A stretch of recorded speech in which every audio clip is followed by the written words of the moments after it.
Sup guys, it's another review for the match against Sheffield United over the weekend. We've not won in 2021 at Anfield, but grabbed a couple of wins uh, away from home. So a bit delighted that we had one over the weekend again. So off we went with the eight different defense partnership of the season. Nathaniel Phillips against partnering Ozan Kabak. I actually thought this was going to be Evan Davis, but Sims Phillips is more prepared than Davis is, so it's fine. And they were a bit composed, but Kabak still has plenty of room to learn. Unlike Andy Robertson, when he came, we had a firing Alberto Moreno. So he played a game against Crystal Palace, learned a lot, and spent a couple of weeks on the bench before he finally got his place. And luckily for him, Moreno left last 3 seasons, and he's installed himself as Liverpool's first option in the left back position. So that is his. I think it's going to be for Ozan Kabak. Still got plenty of room to learn, but the only difference is he's actually coming in a time at a very very desperate time. Unlike Robertson, when he came, he was in the Konstantinos Shimikas position. So, and of course, the quality you wouldn't deny. He had a lot of time to improve on himself and play with the pace Liverpool play with. So I wish him best of luck actually, and I would actually love to see him play for Liverpool proper, not as a lone player. Is a bit decent. I love his style of play. So in the midfield, of course, Curtis Jones actually surprisingly got a start ahead of James Milner, and of course it was Gini Wijnaldum with the captain amber and Thiago Alcantara, the usual front three, and off it went at Sheffield United. A very very different game for me. Alexander Arnold was the star of the game. If I were to judge, he got a couple of chances, real chances, chances that could have been converted, but it was a hell of a show for the Sheffield goalkeeper. Really put in a world class performance. And let's not forget, Adrian was also in goal for the first time this year and for the first time in a while. So surprising. Kelvin Kelleher appears to be injured a bit, not fully recovered. And of course, Alison Becker lost his dad. May the soul of his dad rest in perfect peace. Yeah, so saddening. And Diego Jota, there were speculations he was going to come into the game, having recovered from injury fully and joining the full team training on Wednesday, but it appears it's going to be in the match day squad once again against Chelsea on Thursday. Let's see how it goes over the week, because it's gonna be a midweek action against Chelsea and Anfield, and let's see if we get to end our Anfield drought of the year. That I don't know. So Alexander Arnold, speaking of him, he was the man of the match for me. Although not everyone's opinion, I think it was Curtis Jones, and obviously he grabbed the goal. Very very nice goal, decent one, capitalizing on a deflected assist. So and uh, his first goal of the season, his first Premier League goal of the season, got one against Atalanta in the UEFA Champions League that sent us into the last against Ajax. I beg your pardon. That sent us into the last 16 of the competition. So his first Premier League goal of the season, decent one, brilliant one. But Alexander Arnold got a couple of real chances, and it was all about the Sheffield goalkeeper who kept on punching out goals, uh, raising balls, doing a hell of a work. It was a double engine work for him, and of course he put in a world class performance. So nice of him, and I love to see them not relegated, but seems seemingly impossible for Sheffield United now.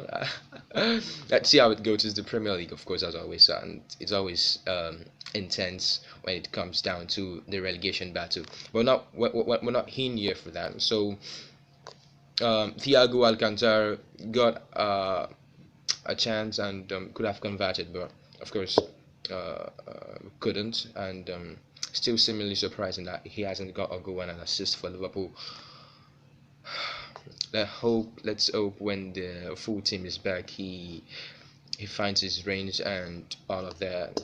But of course, he's got lovely long passes and all that, known for as always. But I would love to see more from him once we've got a full squad, like the full Liverpool squad, in quotation, actually.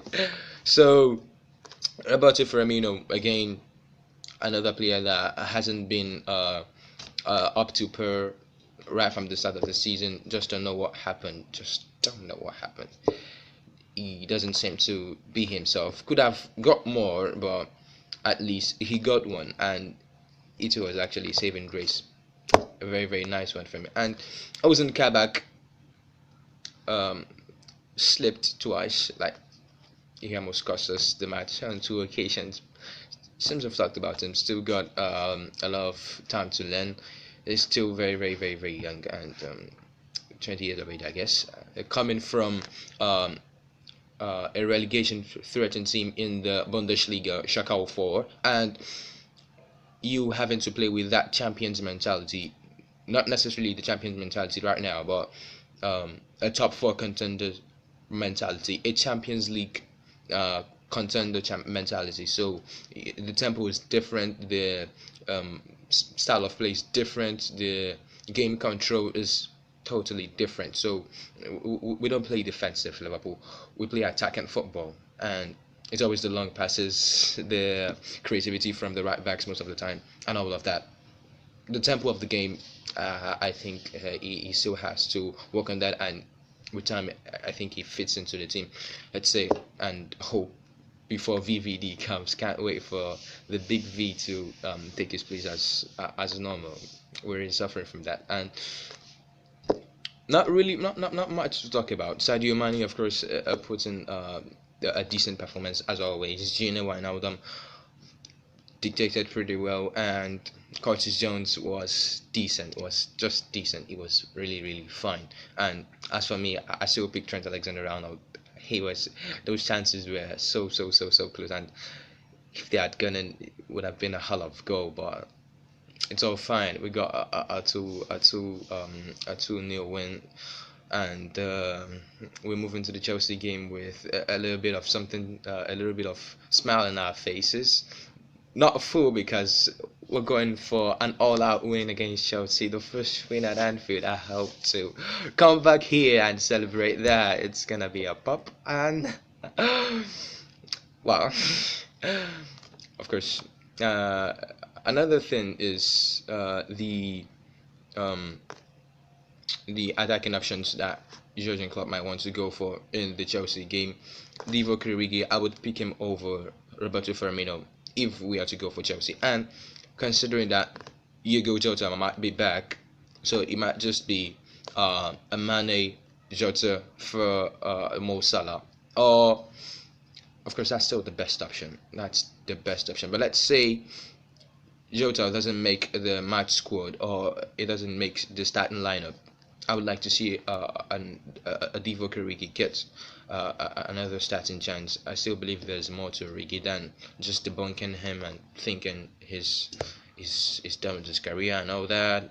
Liverpool has been a very very good player over the years. Got a couple of loans, came back, gave us important goals, three important goals, and that won us the European Cup for the sixth time in 2019. So I still think, of course, not building on history, but I still think he's got many more to offer for Liverpool. And the race for the top four seems that's what's popping on every fan's mind now. So speaking of the top four, Leicester City, as always, I would pick them as the butler. It's always been Brendan Rodgers battling a lot of things like they did in the Europa League. You would have thought it was gonna be a ride over for Leicester City in the UEFA Europa League, but here they are out in just the round of 32. That's similar surprising for a team that's third on the log in the Premier League, not up to standard, I would say. And just like they did against Arsenal over the weekend, so seemingly so surprising. They got the first goal. David Luiz got the equalizer, and it's also a double from Arsenal, seemingly ending in a 3-1 defeat at the King Power Stadium. It's always Brendan Rodgers. I've never been a fan of Rodgers. He's always bottling stuffs and here and there. I still believe they're gonna finish off the top 5 this season. Not a top 6, but I would give them a top 5. Let's say 5th. In a similar organogram, I pick Manchester City. I have a feeling Manchester United are gonna fall off. Like they're gonna fall off.